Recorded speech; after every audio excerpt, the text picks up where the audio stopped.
Hello बच्चा लोग, कैसे हो? In this video I am starting my discussion that is with chapter number 2 standard 11 biological classification. Again, in the beginning I am telling or I trying to explain what is classification. Classification क्या है, जैसे ध्यान से देखते जाओ और समझते जाओ. What is classification? So classification in general, I am always saying classification is nothing but grouping of organism into smaller and larger groups. Classification is said to be a little bit tough topic, little bit. But if you follow the methodology which I am trying to explain, the whole topic concept will remain little bit easier, very easier. संभालना, समझना. यहाँ पे इससे पहले वाले video के अंदर हमने वीटेकर भैया पढ़ा, और वीटेकर यूँ बोलूँ तो इससे आगे वाले जितने पेजेस हम पढ़ने वाले हैं, जितना क्लासिफिकेशन पढ़ेंगे, क्लासिफिकेशन हर एक जगह पे हम वीटेकर भैया की ही आरती उतारने वाले हैं. वी विल कंटिन्यू वीटेकर एज इट इज. ओके. अब हर जगह पे हर बार बेटा मैं याद नहीं कराने वाला कि भाई ये वीटेकर का ये चालू हुआ. मेंटली ध्यान से सुन कि यहाँ पे यूँ बोलूँ तो वीटेकर के 5 category, 5 Monera, protista, fungi, plenty, Animalia. इस चैप्टर के अंदर हम डिटेल के अंदर मोनेरा, प्रोटिस्टा, फंगी पढ़ने वाले. प्लेंटी और एनिमिलिया ये जो दो है ना, उसके लिए यूँ बोलूँ तो चैप्टर नंबर 3 पूरा प्लेंटी. चैप्टर नंबर 4 पूरा एनिमिलिया डेडिकेटेड टू एनिमिलिया है. अब यहाँ पे जब अपन बेटा किंगडम मोनेरा की बातचीत कर रहे हैं, मोनेरा, तो मोनेरा में हमको क्या देखने का है, क्या सीखने का है, क्या समझने का है, स्टेप बाय स्टेप देख के समझते जाओ. तो सबसे पहला Monera, I am stating all prokaryota. Okay, all prokaryotic cells or I can say all bacteria are included in kingdom Monera. सारे के सारे जितने बैक्टीरिया थे उन सबको वीटेकर भैया ने उठा के डाल दिया कि चलो भाई बेटा लोगों जाओ, तुम लोग मोनेरा में जाओगे. अब मोनेरा के कुछ जनरल कैरेक्टरिस्टिक्स है, वापस संभालना क्योंकि हर बार मैं रिपीट नहीं कर सकता. कुछ इंस्ट्रक्शंस, कीवर्ड्स, लिमिटेशंस है वीडियोस की. मैं कभी अगर वर्ड यूज़ करूं के कीवर्ड्स और जनरल वर्ड्स, तो यहाँ पे सुनना, जब मैं बोल रहा हूँ की टर्म्स तो वो मोस्ट इंपॉर्टेंट है, पूछे जा सकते हैं. सेम वे कई बार मैं बोलता हूँ कि ये जनरल इन्फॉर्मेशन है, मतलब जनरल फीचर्स है और की फीचर्स है. जनरल फीचर्स मतलब यहाँ पे अगर अपन मोनेरा की बातचीत करें तो general features will be considered as a prokaryotic cell. What is meaning of prokaryotic cells? They possess primitive nucleus. Nucleus होता है, हाँ होता है, ये याद रखना. बैक्टीरिया में न्यूक्लियस होता है. कभी भी मैं पूछता हूँ तो लगभग 50% बच्चे बोलते हैं कि सर होता है, 50% बोलते नहीं होता. फिर मैं उनको समझाने के लिए बोलता हूँ कि बेटा मामा होए, मामा, मम्मी का भाई मामा, मामा काणा हो, लूला हो, लंगड़ा हो, बहरा हो, बोबड़ा जिसको अपन डू डेफ डम होए, बराबर मेंटली रिटार्डेड होए, तो मामा तो मामा है ना. शादी होएगी तो मामेरा लाएगा ना. मतलब क्या? मामा है मतलब यूँ बोलूँ तो ए कैरियोटा, प्रोकैरियोटा, यूकैरियोटा, मीजोकैरियोटा और ये जितनी कैटेगरीज हैं उसमें ए कैरियोटा में ही न्यूक्लियस नहीं होता. बैक्टीरिया के अंदर न्यूक्लियस होता है, हाँ होता है, लेकिन primitive, it is not bounded in nuclear membrane. ऐसा कंसेप्ट हमको यहाँ पे सीखने का है, समझने का है. तो यहाँ पे बेटा जब अगर मैं प्रोकैरियोटिक सेल की बातचीत कर रहा हूँ समझाने के लिए, तो all prokaryotic cells, all bacteria are included in this category. Means among the all organisms, all bacteria included in this category, and among the bacteria they don't possess nuclear membrane. All membrane bound organelles are absent. वो सारे characteristics हम देख सकें. लेकिन इधर बेटा यहाँ पे एक कंसेप्ट है जिसको अपन मैं ट्राई कर रहा हूँ समझाने के लिए, that is basic shapes of bacteria. अगर मैं बेसिक शेप ऑफ बैक्टीरिया की बातचीत करूँ तो यूँ 4 शेप्स हैं बैक्टीरिया के. एक को हम बोलते हैं कोकई, एक को अपन बोलते हैं बेसिले, एक को हम बोलेंगे दैट इज स्पाइरेला, और एक कैटेगरी जाएगा जिसको हम बोलेंगे vibrio. Cocci circle, cocci circle, cocci की अगर बातचीत करूं तो सर्कल हमारे टेक्स्ट बुक में पेज नंबर 18 के ऊपर ये सब डायग्राम्स है। Bacilli that is rod shaped इस तरह से, जो कि हमारे टेक्स्ट बुक के अंदर उसको कुछ आगे का स्पोर लाइक स्ट्रक्चर क्रिएट किया हुआ है। स्पाइरेला, बेसिक आप स्पाइरेला को इस पैटर्न के अंदर ड्रॉ कर सकते हो, this is spirilla. And comma shape that is said to be the vibrio, बेटा विब्रियो। अब कोकई के आगे बेसिकली दो वर्ड आता है, एक को हम लिखेंगे डिप्लो, डिप्लो, ओके, और एक को अपन लिख देंगे स्टेप्टो, स्टेप्टो, ओके। उसी तरह से बेसिलस में भी ये वर्ड आता है डिप्लो, और एक वर्ड आता है स्टेप्टो, ओके। तो ये डिप्लो और स्टेप्टो वर्ड बेसिकली कोकई, कई बार इसको कोकस वर्ड भी प्रोनाउंसिएशन किया जाता है। These are basically shapes, cocci मतलब circle, bacillus rod shape, spiral, spiral shape और विब्रियो। और इसमें कई बार आगे जाके हो फ्लैजेलेटेड स्ट्रक्चर भी देखा जा सकता है। डिप्लो का मतलब होता है ऐसे कोकई कि जो डायड्स बनाते हो, दो दो की पैर में ही रहते हो, लैला मजनू, हीर राजा, शरीफ हरा की जोड़ियां जोड़ियां होती हुई, जिसको हम बोलेंगे डिप्लो, ओके। स्टेप्टो के अंदर यहाँ पे उनकी चेन बनता है, मोतियों की माला। ये सारे के सारे माइक्रो ऑर्गेनिजम्स अंडर माइक्रोस्कोप में ही विजुअलाइज हो सकते हैं, नेकेड आई से नहीं देखे जा सकते। सेम वे डिप्लो का अगर मैं शेप ड्रॉ करूं तो ये डायड्स बनाते हैं अपने साथ साथ, डायड्स, डायड्स दो दो के पैर्स होते हैं, दो दो के डायड्स। और स्टेप्टो उसी तरह से इनकी अगर चेन बन जाए तो अपन इसको बोलेंगे दे आर स्टेप्टो, स्टेप्टोबैसिलस। सिंपल, ऐसे स्टेप बाय स्टेप कंसेप्ट हैं, देखने का है। अब बेटा इसके आगे का कंसेप्ट अगर अपन देखें तो there is many variety of bacteria are there, very detailed varieties of bacteria are there। यूँ बोलो तो varieties of bacteria मतलब क्या? तो depending upon their mode of nutrition, some bacteria are autotrophic, some bacteria are photosynthetic, autotrophic, photosynthetic, autotrophic, chemosynthetic। कुछ bacteria photosynthetic है, autotrophic है, chemosynthetic, autotrophic है। तो ऑटोट्रॉपिक की कैटेगरीज दो आते हैं। कुछ बैक्टीरिया डिकम्पोजर्स के तौर पे काम में आता है, कुछ बैक्टीरिया पैथोजेंस है। There are varieties of bacterias are there. All the bacterias whatever they are derived, discussed further, they have been bifurcated into its various sub categories। Okay बच्चा पार्टी, लुकिंग फर्दर, देखना बेटा step by step पढ़ रहा हूँ, मेरे को भी board के अंदर काम करने के लिए थोड़ा टाइम लगता है, स्टेप बाय स्टेप। उसी तरह से आप भी बेटा लोग पॉज करते करते देखते जाना, सीखते जाना, समझते जाना, अंडरस्टैंड करते जाना। शो मस्ट गो ऑन, चलते रहेंगे। एक चीज़ सीखना, जब तक क्लासिफिकेशन चल रहा है, ओके, आपको कुछ बेसिक कंसेप्ट समझने के हैं।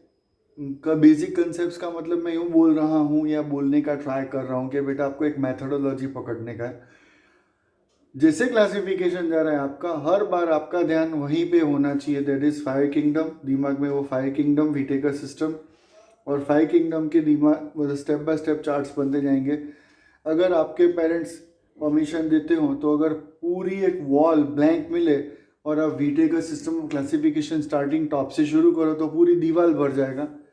आपको ब्रेन के अंदर ये चार्ट लेने का है, जिसको एजुकेशनल लैंग्वेज में ब्रेन मैपिंग बोलते हैं। ब्रेन मैपिंग मतलब आपके ब्रेन के अंदर वो चार्ट बनना चाहिए और वो चार्ट के अकॉर्डिंग टू आपको काम करने का है। जैसे मैंने अभी आपके सामने यहाँ पे एक जस्ट एक सैम्पल चार्ट बनाने का ट्राई किया। क्लासिफिकेशन है मतलब चार्ट याद रखना ही चाहिए। मेरे गुरु थे श्री GN गोसाई सर, जब मैं पढ़ता था तब उन्होंने मेरे को बहुत सपोर्ट किया था, पढ़ाया था, और उन्होंने एक चीज़ बताई थी, मतलब बोलते रहते थे वॉट एवर, हर एक चीज़ अगर सीखना है तो हमको हर एक से पॉजिटिव साइन ले लेने का, तो आप सीख सकोगे। ये बात बोलने का ट्राई कर रहा हूँ बेटा, क्योंकि मेरे को यहाँ पे आपको पढ़ाने का और प्लस एक मेरे को अच्छा ही आपको इंडियन सिविलियन भी बनाने का। समझना, अगर क्रिटिसाइज करना चाहो तो चांद में भी दाग दिखेगा, और अगर अच्छी बातें लेना चाहो तो आप अच्छा डेवलप कर सकते हो, सीख सकते हो, क्योंकि आज की डेट में 100% संपूर्ण कोई मिला नहीं है, ना मिला है, ना मिलने वाला है। और एक चीज़ सुनना, जिस दिन किसी टीचर या जिस दिन किसी स्टूडेंट ने यूँ समझा कि मैं तो सब्जेक्ट का खां बन गया, उस दिन वो सब्जेक्ट का डाउनफॉल होगा। Just every time we are learning the subject. ध्यान से सुनना, मैं मोटिवेशनल स्पीच बहुत टाइम से प्रिपेयर करने का ट्राई कर रहा हूँ, टाइम मिलेगा तो बनाऊंगा, लेकिन अभी यहाँ पे जो मैं बोल रहा हूँ उसको लिटरली समझ, क्योंकि स्टार्टिंग है बेटा, स्टार्टिंग पॉइंट है, मतलब इनिशिएशन है क्लासिफिकेशन का। तो यहाँ पे जो GN गोसाई सर थे वो हमको बोलते थे कि बेटा क्लासिफिकेशन लर्न करना है तो तुमको चार्ट तो लर्न करना ही पड़ेगा, चार्ट लर्न करोगे तभी आप क्लासिफिकेशन सीख सकते हो, नहीं तो नहीं सीख सकते। तो यहाँ पे अगर अपन देखें, जो चार्ट है जस्ट मैंने समझाने का बनाने का ट्राई किया, उसको मैं एक्सप्लेन कर रहा हूँ।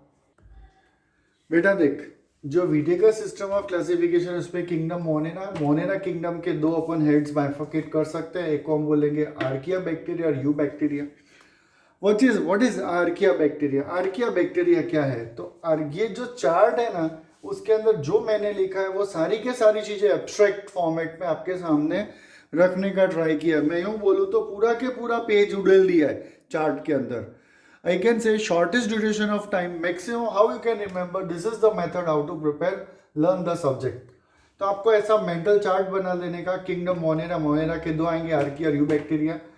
Archaea can survive in harsh habitats, they can survive in very harsh habitats. बहुत एक्सट्रीम कंडीशन में वो जिंदा रह सकते हैं, क्योंकि क्यों जिंदा रह सकते हैं तो वहाँ पे वापस। और eubacteria they are known as true bacteria. Why archaea is differ? तो विटेकर भैया ने जब बैक्टीरिया का क्लासिफिकेशन करने का ट्राई किया तो उन्होंने मेन उसको दो मेन कैटेगरी में बांटा है। एक को आर्किया बैक्टीरिया बोलते हैं, एक को उन्होंने बोला यू बैक्टीरिया। तो आर्किया और यू बैक्टीरिया किस कैटेगरी से उन्होंने आइडेंटिफाई किया? तो they can survive in harsh habitats, they can not survive in harsh habitats. Harsh habitats में eubacteria, true bacteria survive नहीं कर सकते। एक्सट्रीम कंडीशन में आर्किया ही सर्वाइव कर सकता है। क्यों सर्वाइव कर सकता है? तो because of the cell wall composition is very differ, extremely lever differ, and because of this archaea can survive in extreme habitats. अब नेक्स्ट देखते जा further this archaea, when we are discussing further that archaea, further example, some archaea can survive in very salty habitats, they are known as holophils. Some bacteria, they are categorized under the archaea, they can survive in hot springs, they are known as thermoacidophils। ये ध्यान देना बेटा, thermoacidophils। 12th standard के अंदर biotechnology के अंदर take polymerase ऐसे जब एंजाइम आएंगे जो इसमें से जरूर पड़ेगा, मैं बोलूँगा उस टाइम पे कि बेटा ये कंसेप्ट आप 11th में ये जगह पे देख चुके हो संभालने का। Hot springs, thermoacidophils can survive। Some bacteria can survive in marshy habitats, they are known as methanogens, and again methanogens can also survive in rumen of cattle। This rumen, अब यहाँ पे battle of words, what is lumen and what is rumen? rumen लगभग सुना होगा, ना सुना हो तो जस्ट देख लो, सीखने का ट्राई करो। I am trying to explain what is the rumen and what is lumen। ध्यान से सुनना और समझने का ट्राई कर बेटा। आप लोगों ने कभी ना कभी गाय को रोटी खिलाया होगा, खिलाया ना बेटा? आप बोलोगे हाँ सर खिलाया। अब जब भी गाय को रोटी खिलाते हैं, तुम्हारा ऑब्जर्वेशन बेटा कैसा है उसके ऊपर है। आप गाय को 50 रोटी खिलाओ, 50 से 50 रोटी यूँ करके अपने करके निकल जाएगा। तो कभी अपने मम्मी से पापा से क्वेश्चन पूछा कि गाय इतना स्पीडली रोटी क्यों खाती है? क्योंकि जनरली यूँ बातचीत करें तो जो कैटल्स हैं वो दे आर हर्बीवोरस एनिमल्स। जब जंगल में रहते थे, जंगलों में रहते थे, तो आज की डेट में भी अगर आपने देखा हो कभी डिस्कवरी में किसी जगह पे, तो वहाँ पे जो डियर्स है, डियर्स वो ग्रुप के अंदर ग्रेज कर रहे होते हैं, और उसमें से एक जो डियर है वो ऊपर करके देख रहा होता है, चारों तरफ देख रहा होता है कि लायन तो नहीं आ रहा, बाकी के सब फटाफट बारी बारी से फटाफट घास खाते हैं। वो घास इसलिए खाते हैं, फटाफट के इसलिए खाते हैं क्योंकि भगवान ने उनको इस तरह से डिजाइन किया है, या यूँ बोलूँ तो इवोल्यूशन से उनके बॉडी के अंदर स्टमक के चैम्बर होते हैं, एक को अपन बोलते हैं र्यूमेन। र्यूमेन, वो र्यूमेन है। मतलब जब आप रोटी खिलाते हो गाय को या घास फास खिलाते हो, हकीकत में गाय को रोटी नहीं खिलाना चाहिए, गाय को घास खिलाना चाहिए, क्योंकि रोटी गाय का कुकड फूड, गाय का फूड है ही नहीं। वो डिस्प्यूट्स में मैं नहीं जा रहा, लेकिन अभी सिंपल, जब भी घास खाए गाय घास खाएगी तब फर्स्ट टाइम वो जो फूड है वो उसके र्यूमेन में जाएगा, र्यूमेन में पड़ा रहेगा। और जब गाय शांति से बैठी होगी तब वो र्यूमेन में से मिथेनोजेंस उसको पार्टली डाइजेस्ट सेल्यूलोज कर देगा, वहाँ से वापस उसके बकल कैविटी में आएगा, जिसको हम बोलेंगे कर्ड, CUD, कर्ड बोलेंगे। The partly digested food coming out from the rumen of cattle is known as cud. वो कर्ड को च्यू करेंगे और फिर ट्रू स्टमक में जाएगा और वहाँ से फिर आगे के स्टेप्स फॉलो लेते जाएंगे। और अब बात करें ल्यूमेन का। र्यूमेन और ल्यूमेन, ल्यूमेन मतलब यूँ बोलूँ तो buccal cavity lumen, year lumen, lumen, nozzle lumen, lumen मतलब पैसेज या छेद आप बोल सकते हो, पैसेज। तो this is all about the lumen and lumen. Further, eubacteria, they are said to be the true bacteria, are further classified into 4 categories.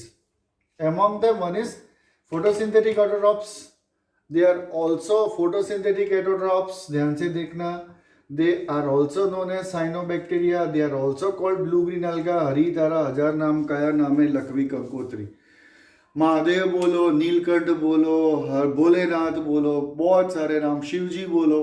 वैसे photosynthetic autotrophs bacteria बोलो, मोनिरंस बोलो, साइनोबैक्टीरिया बोलो, ब्लू ग्रीन अलगा बोलो, कॉमन। केमोसिंथेटिक ऑटोट्रॉप्स, तो यहाँ पे autotroph की 2 कैटेगरी है, ध्यान से देखना। Chemosynthetic autotrophs, photosynthetic autotrophs, heterotrophic bacteria and mycoplasma, 4 categories है। Okay, now for the photosynthetic autotrophs or cyanobacteria, blue green alga, here typically these organisms, there is a example is Enabina nostoc, book के अंदर page के अंदर properly diagram भी store किया हुआ है। और यहाँ पे हेट्रोसिस्ट नाम का एक ऑर्गन होता है नोस्टॉक के अंदर, और वो नोस्टॉक के अंदर हेट्रोसिस्ट है ना, वहां पे राइजोबियम बैक्टीरिया सर्वाइव करता है, एटमॉस्फेरिक नाइट्रोजन फिक्स करता है। अब बेटा मैं यहाँ पे अगर क्वेश्चन पूछूं, इस बार के नीट के अंदर क्वेश्चन पूछा है कि स्टेट एग्जाम्पल, ओके, बहुत सारे कैटेगरी है, इंटरेस्टिंगली वैसे बोलूं तो बैक्टीरिया इनसाइड बैक्टीरिया, मस्त क्वेश्चन है, दिमाग घुमा देने वाला। बैक्टीरिया इनसाइड एक बैक्टीरिया, बोलो कौन सा बैक्टीरिया इनसाइड बैक्टीरिया? तो अब आपको जवाब क्या देना पड़े? Bacteria inside bacteria, this system situation comes in Nostoc. Nostoc में क्रिएट होता है कि नोस्टॉक खुद एक बैक्टीरिया, ब्लू ग्रीन अलगा, साइनोबैक्टीरिया अपन बोलते हैं, और उसके अंदर एक ऑर्गन क्रिएट होता है जिसको हम हेट्रोसिस्ट बोलते हैं। मैं टेक्स्ट बुक के इधर इस चीज की बात कर रहा हूं, पेज नंबर 19 देख लेने का।